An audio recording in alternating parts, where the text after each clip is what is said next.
So I don't know if you guys noticed the puddle of water underneath the Blazer in a few shots in the last couple of videos. I got this thing good and full of water this time. I made sure to get all the air pockets out, and of course it starts leaking. But I did find where it's coming from though. It's from that expansion plug that I have in there as a temporary measure to fix my damn freeze plug problem. Freeze plug.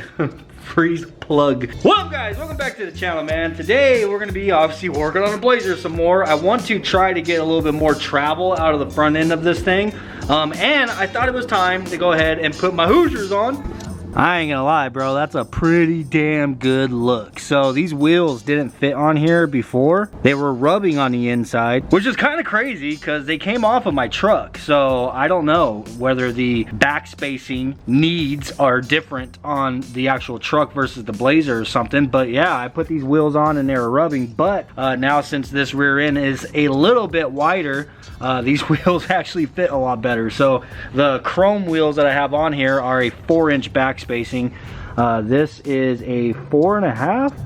Those are actually a little bit under a 4-inch back spacing. These are 4.5 if I remember correctly. They might be 5, but yeah, they didn't fit before. Now they do. Hey, yeah, these wheels are actually in pretty damn rough shape, bro. They've been sitting in the backyard just covered in dirt and the sun beaming on them for the last, I don't know, year. So yeah, they definitely required a little bit of cleanup. I went ahead and I buffed them and cleaned them up a little bit, and I tried to hit my little front valance right here at the same time. Try to bring that thing back to black.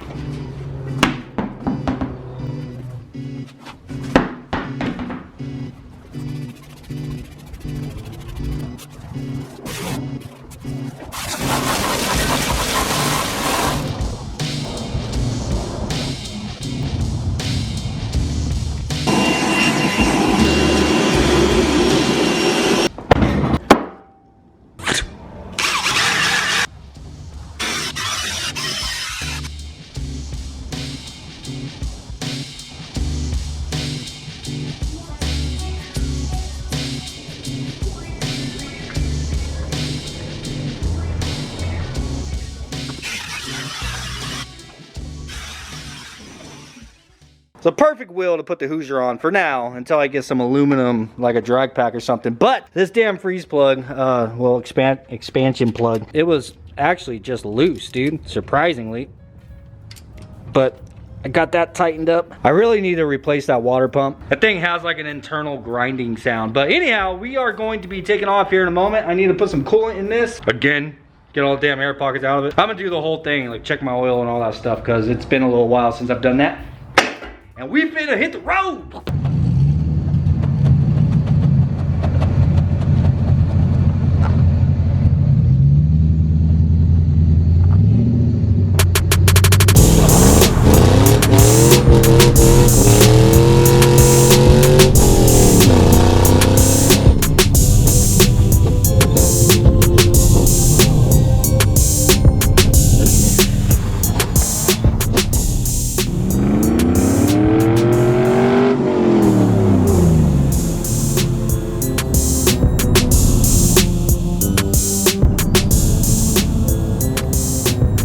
Ran up the speedway, grabbed ourselves some 1-inch extended upper ball joints.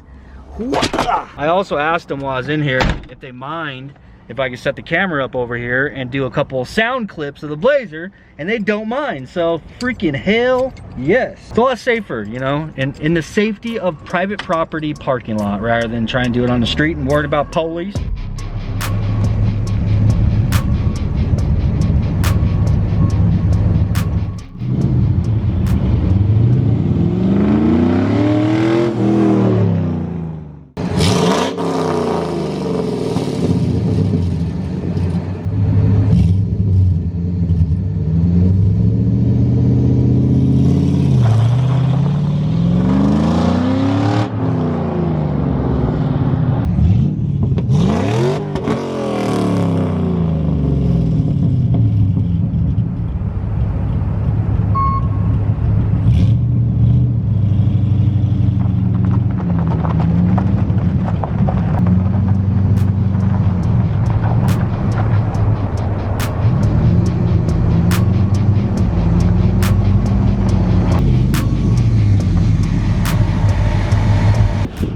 now that I've thrown my stuff all over the damn truck, get my ball joint back. Well, I guess actually it belongs to you, buddy. You're throwing your own stuff around. All right, let's get to the house because we got some ball joints to install and some tubular control arms.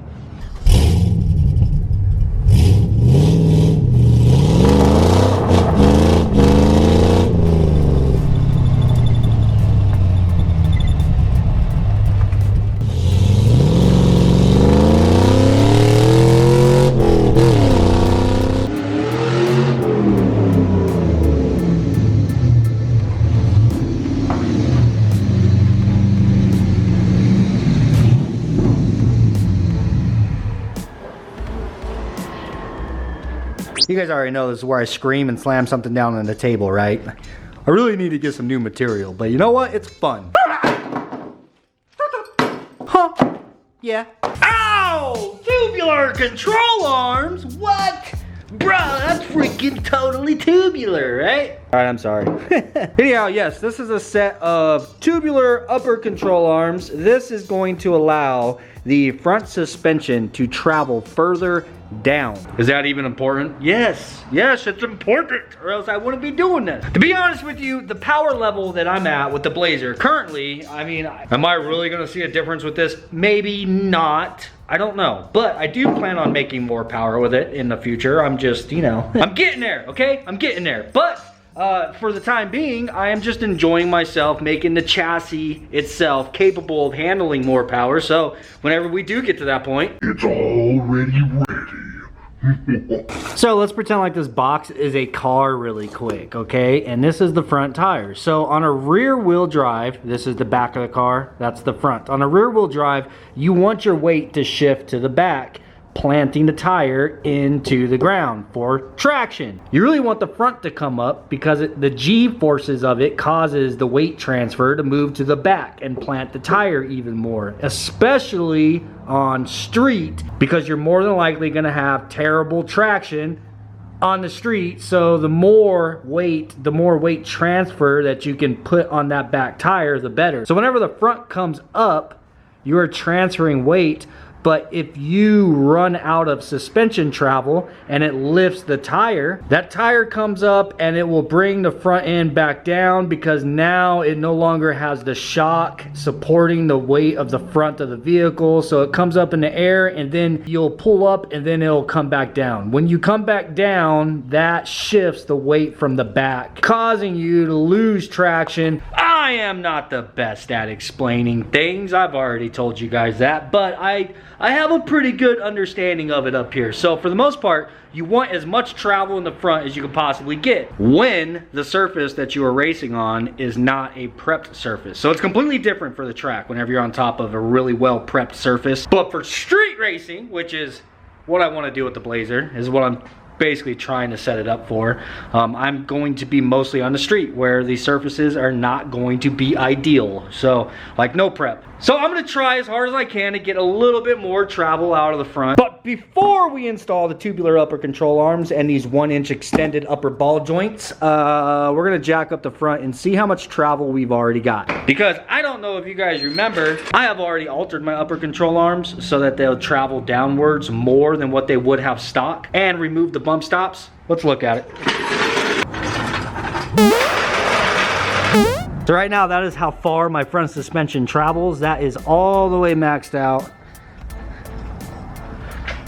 Which I'm not gonna lie, bro, it's not terrible. Definitely a lot of room for improvement. I'm gonna play a clip right now from a guy that I follow on Instagram who has a Blazer with a front end travel kit.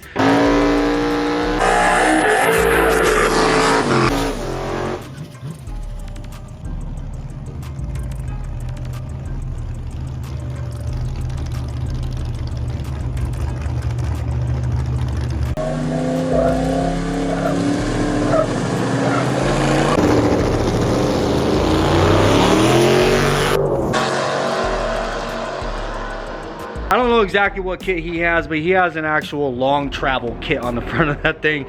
We aren't gonna get those kind of results out of this at all, but that thing is gangster as fuck, bro. Catch me outside, how about that, huh? Give it to me.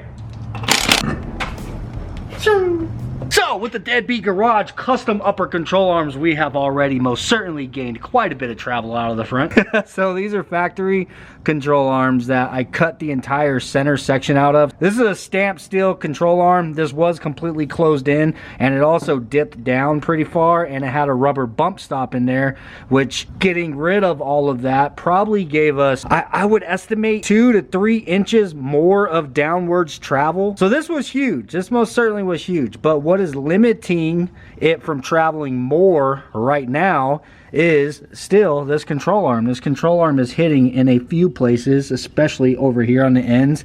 So yeah, there's really no more material that you can cut out of this and it to still be safe. And that's the reason why people will run tubular control arms. They do have like long travel front suspension kits that are high dollar, bro. They are high dollar for sure. And of course, like I said, I don't need anything like that at the moment because we're not making that much power, but it's just a stock 5.3. Really, we're not making any power at all at the moment. But whenever we do, I still don't think that I'm going to be needing anything like that. Maybe if I was like 1500 horsepower-ish, but the truck out back, yeah, I want a long travel kit on. But for the Blazer, I think just some good old tubulars will work. I'm going to go ahead and set this side back down. We're going to do one side at a time for the moment. So then afterwards, we can jack it up and compare, measure, and see how much more suspension droop we are getting with the control arms and the ball joint.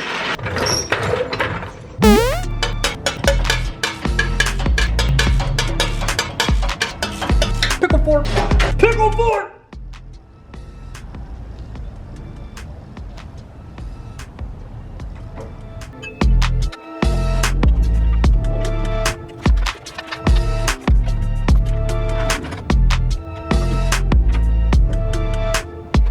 Victory is mine.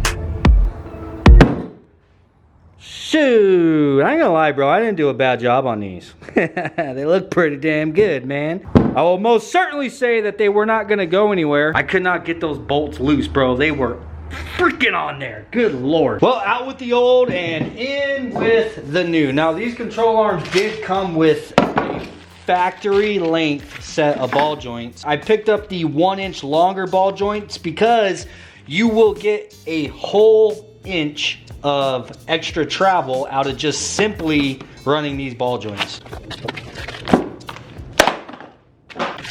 Dang.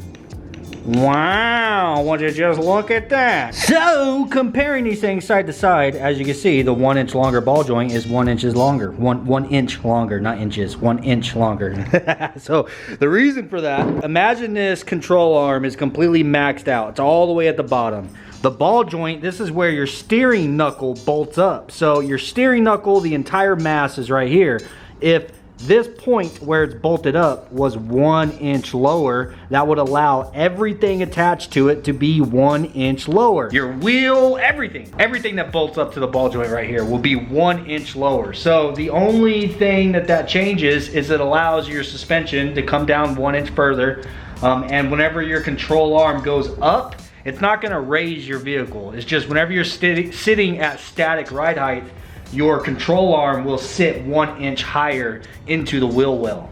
And then whenever it's at full droop, everything below the control arm will be sitting 1 inch lower. So definitely a must-do upgrade for any of you guys doing street racing, drag racing, or whatever, front wheel drive, that have these replaceable upper ball joints. I'll give you guys the product number. Is this it? No. Where's it at? Where's it at? Where's it at? I'm pretty sure this is it. But yeah, if you want to pause it and take a screenshot of that, if you guys are interested, they have them at Speedway. So another thing that people do to get a little bit more travel out of the ball joint is instead of mounting it like this, because that's the way it goes, you can actually mount the ball joint on the bottom like that, and then you actually get that, what is that, like a 1/4 of an inch more travel. But I'm not going to do that because honestly, I don't think it's worth that 1/4 of an inch, because whenever you mount this on the bottom, the only thing that's holding this ball joint in are those 4 little ass bolts. You know what I'm saying? Whenever you have it up here like this, if those bolts were to fail, this thing still is not going to go anywhere. It's going to make a whole lot of noise and you're going to know about it, but it's not going to allow it to just fall out.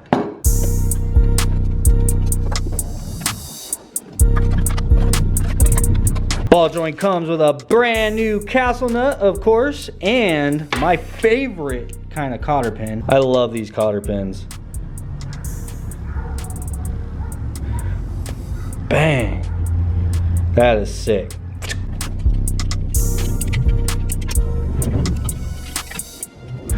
All right, one more thing that we gotta do before we can go ahead and put the wheel on and compare the passenger side from the driver's side is we gotta get rid of this damn sway bar. It has got to go. You don't want it. I don't want it. You don't want it. Nobody wants it, bro. The reason why is whenever you launch, bro, the front end of your car doesn't always pick up evenly. A lot of times, one side will pick up more than the other because your chassis will twist, especially S10s and G bodies, stuff like that. So, for instance, if I go ahead and let this jack down, you see now I have absolutely no weight. So now there's nothing supporting the suspension. The suspension is supposed to be at full droop, in which it's not. The control arm isn't even touching over here. It's being held up because that wheel over there is all the way up and the sway bar is connecting this wheel to that wheel. So therefore, if you were to, let's say you're sitting at the line, you take off and the chassis is trying to twist where you might run out of suspension droop because of the fact that one side is further down than the other, so that the side that is coming up will actually leave the ground because the sway bar is holding it up. You know what I'm saying? So yeah, sway bar's gotta go.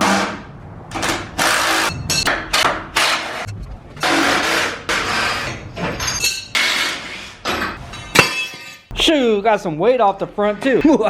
Two birds with one sway bar.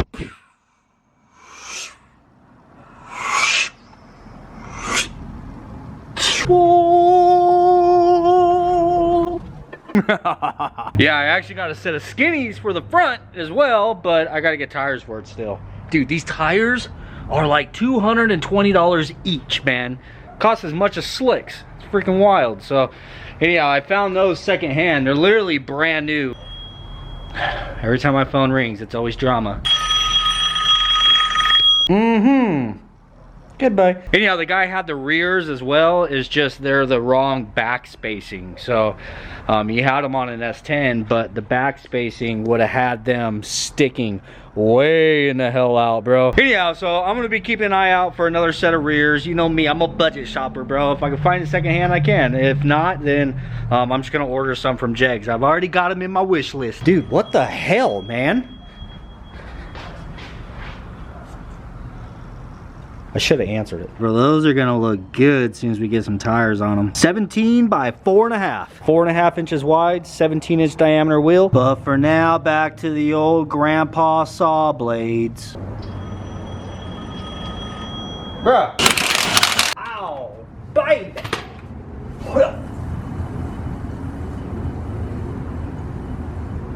Shut up, I need to grease my hub bearings. We'll do that whenever I do the front brakes and my skinnies. Let there be light. And it was good. All right, both sides are jacked up in the air with the wheels off of the ground once again. So this is at full droop. That's the driver's side. This is the passenger side. Bro, you could visually tell a difference. So I'm just gonna be measuring the distance from the top of the wheel to the fender. Like, I mean, that's the best comparison I'm gonna be able to do. This one is sitting, wow, right at 7 inches.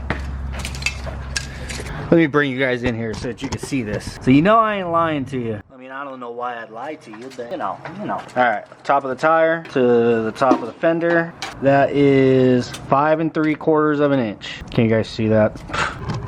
I just know I'm gonna be editing and I'm gonna be like, you can't even see that shit. Okay.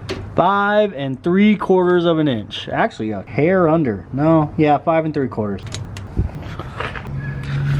All right, now the side that we just did the 1-inch extended ball joints and the tubular, totally tubular upper control arms. We are sitting at, get on there, right at 7 inches, bro.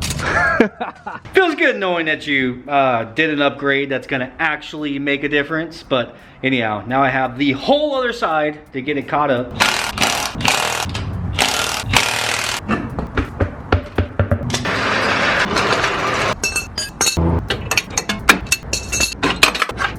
Well, I apparently did the easy side first. There's way less room to get to these bolts. Well, there's not enough room to get a socket on them. Try to get these suckers loose with a wrench. This should be fun. Hopefully without annihilating my brake line. That would suck. You guys are in my leverage room. Swiveling ratchet wrench for the win.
I wanted to take it for a really quick test drive, see how it felt without the sway bar, if there's like a big difference, and I don't really notice a big difference. But anyhow, I hope you guys enjoyed this video. We got the tubular control arms on, extended ball joints, got a little bit more travel out of the front end. Let me know how you guys think the Blazer sounds. I think it sounds a lot better than what it did, obviously being straight header. I'm gonna go ahead and get my mess cleaned up. I don't even know what it is I'm doing tomorrow. I gotta find something to do tomorrow. I know I need to mess with my daughter's truck, figure out what's going on with her transmission. I don't think I'm gonna be able to figure it out, but I could put the battery in it and drive it around and be like, yeah, it's messed up. That's about the extent of my knowledge on automatic transmission. So if any local guys know how to rebuild a 4L60, let me know. That would be really dope. If somebody with the knowledge of how to do it wants to come over and give us a hand with it, that'd be sick. But anyhow, I hope you enjoyed this video. Peace out, guys, and I'll see you on the next one.